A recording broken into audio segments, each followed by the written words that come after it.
s'agit pas seulement de financer, c'est-à-dire financer n'est pas très difficile puisque les fonds sont là, mais c'est plutôt voir comment faire pour répondre aux attentes que l'ensemble des partenaires du pays et l'État même a, mais également les impacts que nous attendons de cela.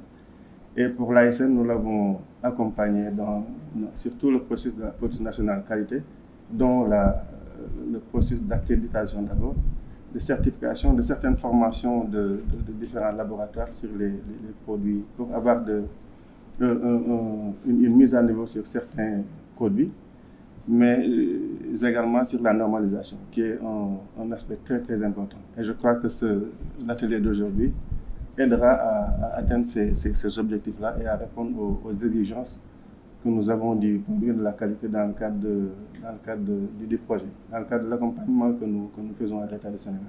C'est pourquoi donc je voudrais en tout cas vous inviter encore à organiser des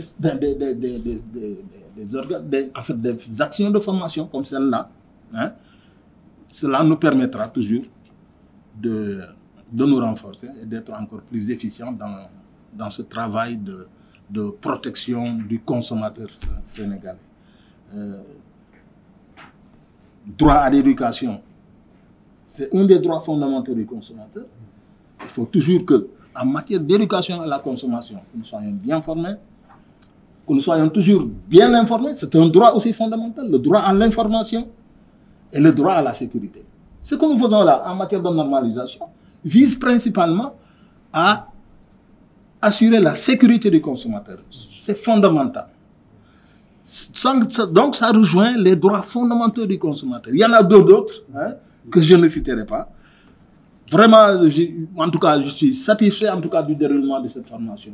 Mesdames et messieurs, chers participants, nous voilà donc au terme de 3 jours de formation intense pour les membres des comités techniques de normalisation, laquelle formation nous aura donc permis de passer en revue le dispositif de normalisation, mais également la procédure d'élaboration des normes, qui nous aura également permis de voir l'intérêt pour les différentes catégories d'acteurs de prendre part au développement des normes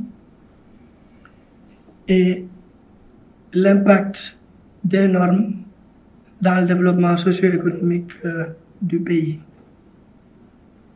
Cette formation, donc, comme on l'a rappelé tout à l'heure, entre dans le cadre de la mise en œuvre de la politique nationale qualité du Sénégal.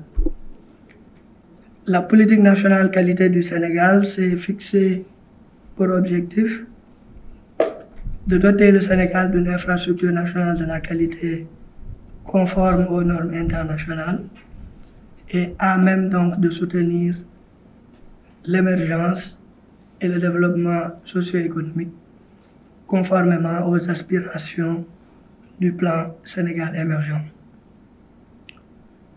Le ministère du Développement industriel et des PMI et Monsieur le ministre du Développement industriel et des PMI que nous avons l'honneur de représenter ici accordent beaucoup d'importance au volet normalisation. Nous avons eu récemment l'épreuve de l'importance d'avoir des normes, non seulement pour nos opérateurs économiques en perspective de l'exportation, mais aussi et surtout pour assurer et garantir la santé et la sécurité des consommateurs au niveau local. Comme l'a rappelé tout à l'heure M. Fall, représentant des consommateurs.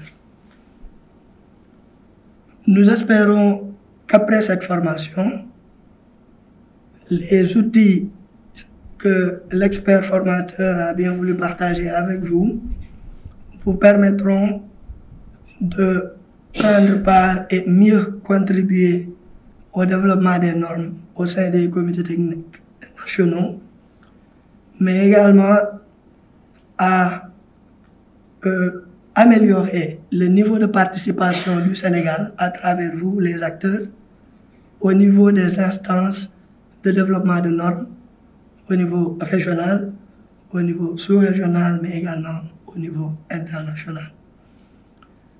Pour ne pas être long, je dirais tout simplement notre satisfaction au vu des recommandations qui sont sorties des échanges durant ces 3 jours, mais également au vu des retours que nous avons eus. Nous n'avons aucun doute sur l'atteinte des objectifs assignés à cette session de formation et nous espérons une mise en pratique de ce qu'on aura appris ici pour le développement du dispositif de normalisation au niveau national.